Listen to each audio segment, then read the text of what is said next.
Chapter 16. The King of Bitcoin.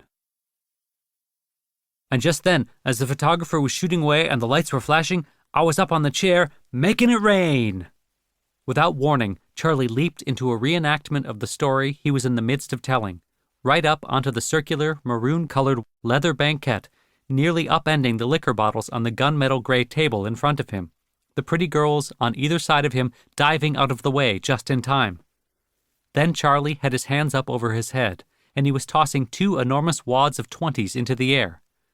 Everyone in his corner of the 2-story post-industrial lounge cheered as the bills billowed down, a tropical storm of green paper caught in the dancing disco lights.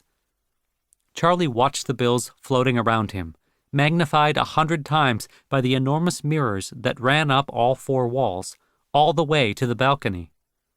The mirrors were surrounded by lights, the balcony circumnavigated by Edison bulbs, and almost everything seemed cloaked in glass, giving the whole place a steampunk feel.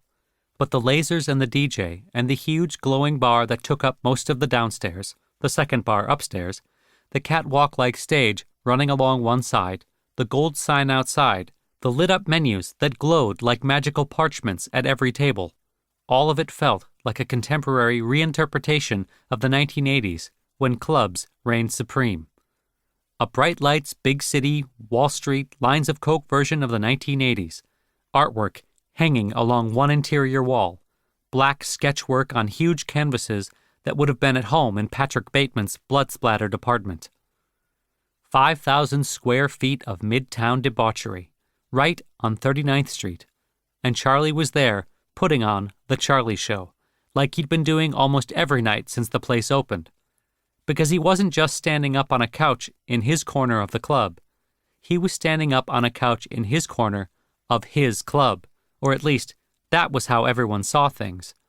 The fact that he was merely a small partner in EVR, pronounced Ever, the city's hottest gastro lounge, a club Charlie's college friends had opened and the only one that accepted Bitcoin from customers, didn't matter to anyone.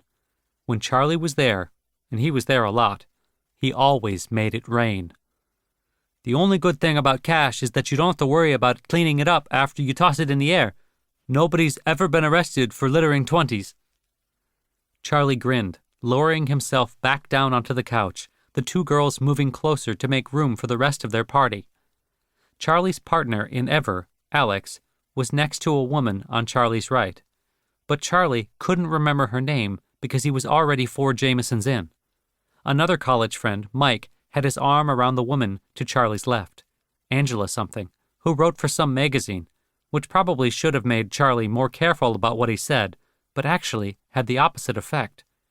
For the first time in Charlie's life, people listened to him, and he had discovered that was a high on par with whatever he could get from the consumables and smokables lining the shelves of the bakery back at his office.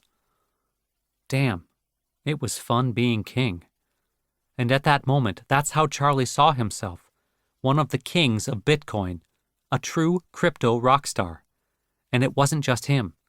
The photo shoot he'd just described, of him throwing money up in the air to make it rain, had been for a full-page color profile in Bloomberg Businessweek, announcing Charlie as one of the newly minted Bitcoin millionaires, early adopters smart enough to get on the train before everyone else. And the Businessweek piece was just one of dozens of articles introducing Charlie to a world where BitInstant was being touted as one of the most successful crypto-related startups. The progress BitInstant had made in such a short time was incredible. The company had gone from processing $1 million a month to doing almost that much in a single day. Charlie had calculated that at the moment, BitInstant was processing 35% of all Bitcoin purchases. The demand for the service had been so intense that the few times he'd had to temporarily shut the site down for server upgrades and maintenance, the downtime had caused an uproar among his customers. He'd received concerned emails from Tyler and Cameron, but Charlie had brushed it off. BitInstant had made him a celebrity in the Bitcoin world, and a micro-celebrity in the outside world. This was Charlie's moment, and he knew it. In just a few short months since the twins had invested, Charlie had traveled the world, speaking to groups of Bitcoin fanboys in London, Paris, Tokyo, Berlin, and Tel Aviv.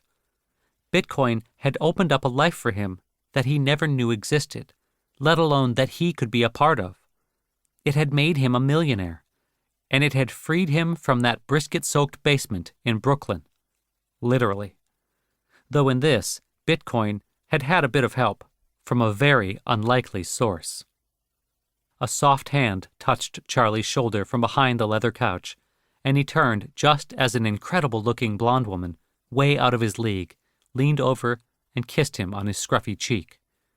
She was dressed like an ever cocktail waitress, because that was her job, and was holding a tray of tequila shots, because shooting tequila at night was Charlie's favorite activity.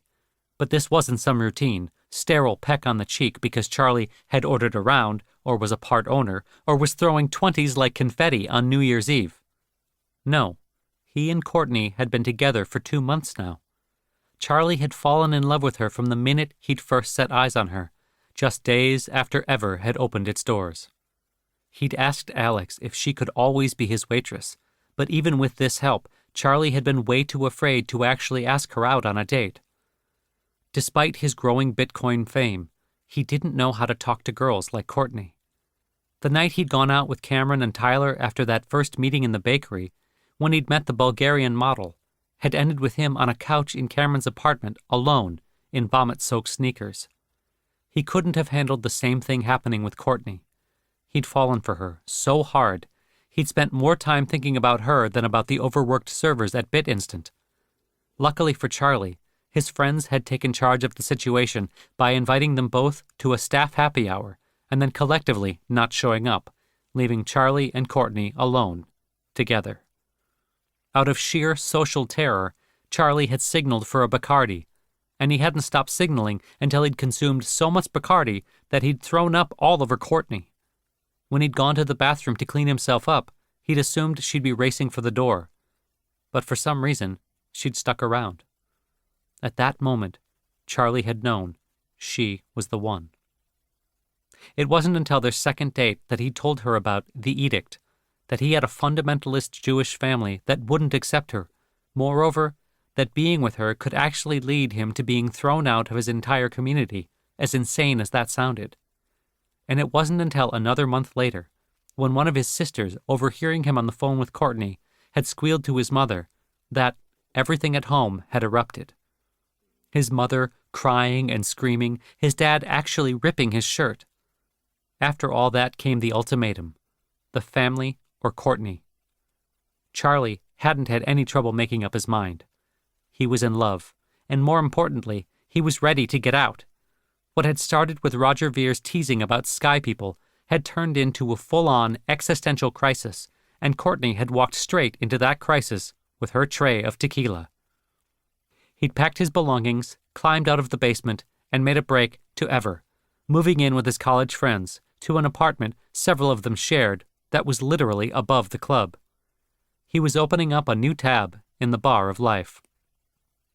"It's after 1, Courtney whispered in his ear as she added the tray of shots to his table. "Don't you have a meeting tomorrow morning?" "I always have a meeting tomorrow morning," Charlie said. Then he reached for one of the shots. Sure, Courtney was probably right. Adding tequila into the mix after 1 a.m. was never a great idea. But he wasn't concerned about the meeting, even though he wasn't exactly sure which meeting it was, or where, or with whom. He had to go to a lot of meetings. He was, after all, CEO, and customer service, and chief compliance officer. He handled just about everything except the departments that Voorhees and Ira ran, or the deep computer stuff which Gareth still took care of from his own Batcave in Wales, or wherever the hell Gareth lived. With Voorhees and Ira, Charlie never had to worry. They were brilliant and professional, and had been instrumental in building BitInstant. In fact, they had developed some of the proprietary software that BitInstant was currently using, something that Ira had begun working on before BitInstant, and that he and Voorhees had been letting Charlie use for free, a little fact that Charlie hadn't yet mentioned to the Winklevoss twins, because he didn't think it was that big a deal.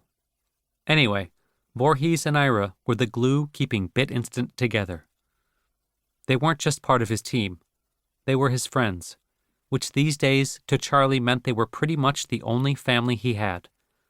They were also both growing, just like he was. Voorhees was becoming as big of a name in Bitcoin as Charlie. Even though he ran BitInstant's marketing, he was also working on a side project called Satoshi Dice, a Bitcoin gambling website that was rapidly becoming a major draw in the Bitcoin community. The idea behind the game was simple. Players sent Bitcoin to an address that was either a winner or a loser. If lucky, they'd receive a multiple of the Bitcoin they had wagered. If unlucky, they'd receive only a fraction. The game was instantly incredibly popular.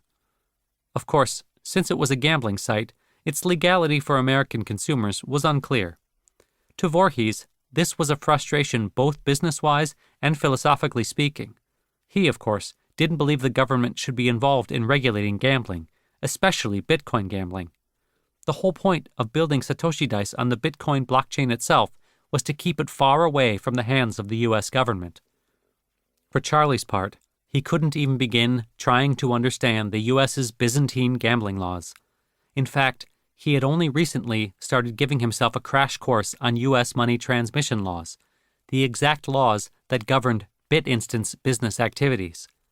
He'd only done this after BitInstant's lawyers and the Winklevoss twins had convinced him that it was critical for him to understand and comply with U.S. laws and regulations, not just for BitInstant's sake, but for his own sake as well.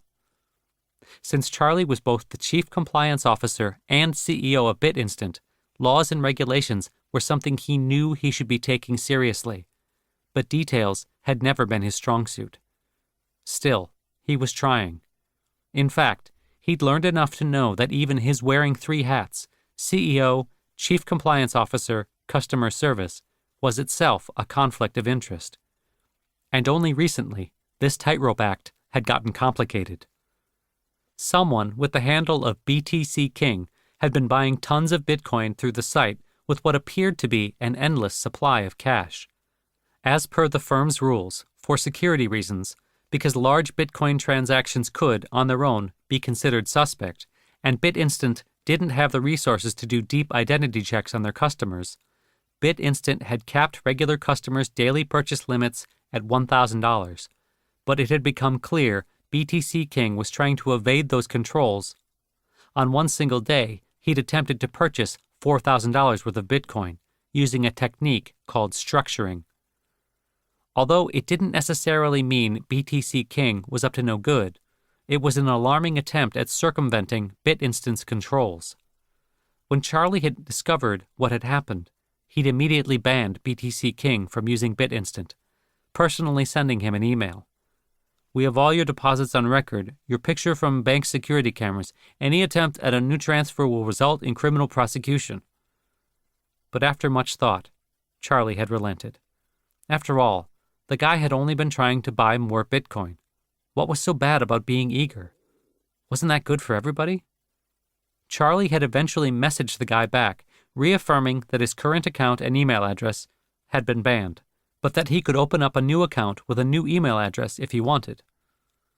Charlie had no idea who BTC King was.